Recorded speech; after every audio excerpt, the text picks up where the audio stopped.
Hi guys, my name is Amanda Bradley and I'm here at the D-Art Center to talk about Tiny But Mighty 2. We did our first Tiny But Mighty in 2018. This year we had 368 entries from 146 artists from 37 states, and we have 55 pieces here from 48 artists. Alrighty, I'm going to give you a quick walkthrough of the exhibition and then I will introduce our juror.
Okay, I'm going to introduce our juror. Her name is Betsy DiGiulio.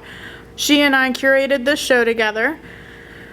Betsy is a national board certified teacher and award-winning artist and also a freelance writer. So Amanda, it was a real pleasure to jury this show with you, and so much harder than I ever dreamed it would be, but seeing it here for the first time is so exciting to see the work in person. You know, when you choose work from a digital platform, you don't know what it's really going to look like, and I'm so impressed with all of this work and how you installed it.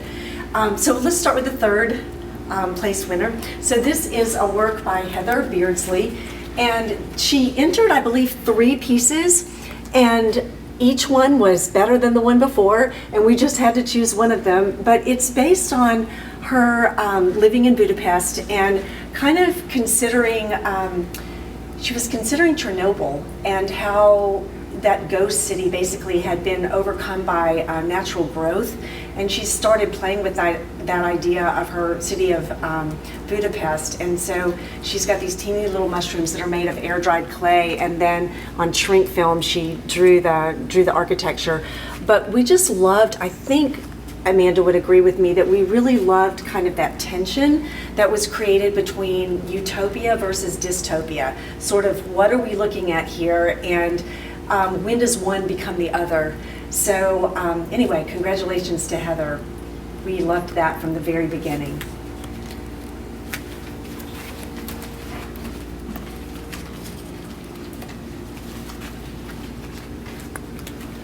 And then down here at the opposite end of the gallery, if you want to come with us, is the second place winner. And I would have never thought I would have picked Painted Rocks as a second place award in a juried national show, but in fact I did. And this is Joel Berry. There's just such a personal connection between him and these rocks. He picks them up by hand, he does layers and layers and layers of painting on top of them, and it becomes sort of a contemplative or contemplative practice for him.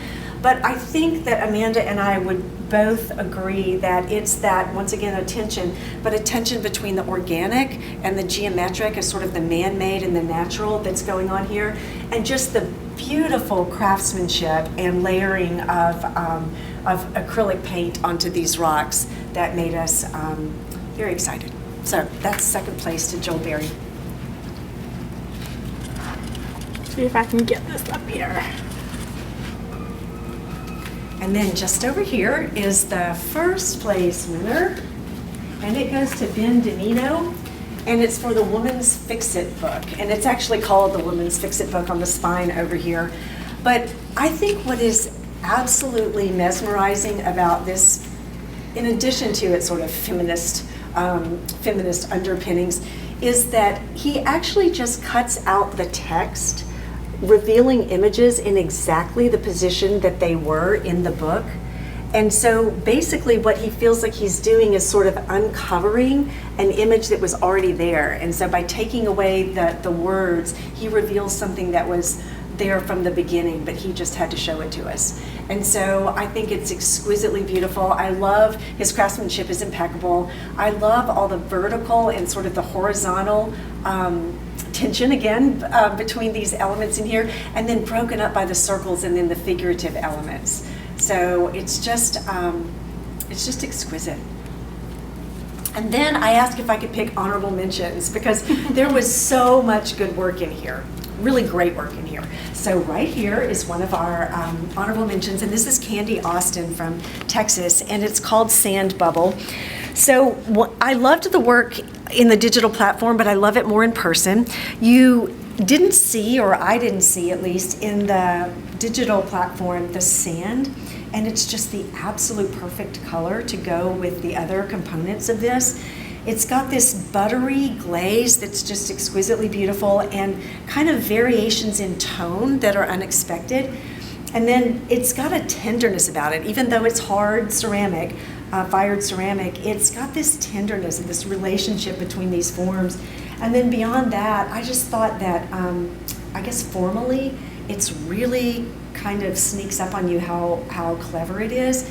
There's this circular vessel that holds it all. There's this circular vessel. There's holes, circular holes that are pierced through it. The forms themselves are made out of spheres that have been attached to each other. So it's this sort of repetition of circles in a way that's subtle and just very effective to me. And it's all about relationships and caring and nurturing and that kind of thing without hitting you over the head with that sort of idea. So then over here is another one of our honorable mentions by name, Naomi Suyers, I think you would pronounce it. And she said that she loves to practice her technique, and she's given us all of these really beautifully marked portraits. If you look at the graphite strokes, and I guess there's colored pencil and probably even ink in there somewhere, they're really varied and very expressive and incredibly beautiful. And then she's done collaging on top of that, and she's given us these cloth masks. So she was very much, considering what we were all going through, and sort of thought a book, particularly a circular book like this, was a way of showing that we're sort of all in this together. I think her way of separating the pages with these little pens with these bright spherical yellow heads on them are kind of a really nice relationship to all the bright colors that she's used and patterns that she's used in the book. The only thing I would say is that it might have been a higher award winner if the base was different. I feel like something that's more sterile and something that's more, maybe contemporary looking would have more to do with this novel coronavirus that we're all dealing with right now. But anyway, I really loved that piece. And then last but certainly not least is nothing. Are we there? No, we have one more. We have another. We have another. Abigail Hale, I guess maybe you say it, from Georgia. This is a little box that contains all of these little tools or implements. And they are so incredibly pristine and exquisitely fabricated that it just sends me. And I love the way she cross-stitched the lid and how that relates to the thread down here. I even love, and I didn't see this in the digital version that we were jurying, I love this sort of picket fence that goes around her brass or copper, brass and copper, I think, box that she created for these little tools. But it's all about identity and in particular, sort of the notion of memory and dementia, and how we connect to ourselves through little domestic tools like this, and also to others and what they say about us. So I thought it was just really breathtaking.